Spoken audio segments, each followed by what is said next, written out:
So, in my opinion, there is an order of operations, and it's not unlike a kind of Maslow's hierarchy, if you've heard of that, where there are things that you take care of first in order to liberate yourself to address the remaining higher level tasks at hand. And so, the physical layer, the acknowledgement that this isn't a rental car we're driving, right? That this is an exquisite organism that we are tasked with attending to, honoring, caring for. That must come first, right? And it's also the low-hanging fruit, right? So whether you have been diagnosed with chronic, severe recidivistic depression, or whether you've just had an acute loss like a death, and you are struggling with all of the symptoms that might actually eventually get you medicated with an antidepressant, it still serves to reinforce your physical foundation and to resolve physiologic imbalances in order to literally liberate energy that you can then bring to attending to the demands on your emotional, psychological, and spiritual, sort of bodies.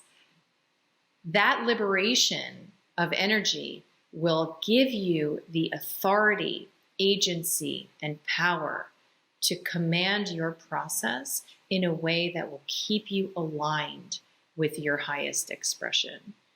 If you go into an acute situational struggle with your bucket totally full, sorry to mix metaphors, then the littlest thing, let alone a big thing, is going to overflow your bucket. If, however, you commit to a level of self-care that keeps your bucket drained, then whatever enters your bucket, you're going to be able to manage it. This was the major shift for me when I committed to daily pre-dawn in my case, but daily meditation, was that within 2 months, I didn't experience stress. And I haven't since. It's not a thing that I identify with, this concept of stress. And part of the shift was simply, moving from this sense of like incredible frantic overwhelm to the point where I was addicted to the stress that I was then creating out of unnecessary complexity in my life. That faded into a general orientation towards my life that was one of, I can handle it. I can handle what's coming. And I'm in control. And I'm in charge of my experience. I know how to work with my own internal energy so that I can create actually the response that feels like my highest expression. So ultimately, if we can maintain and generate and commit to, ideally together as communities, if we can commit to the importance of self-care, then we won't be running around, like chickens without heads, just trying to survive.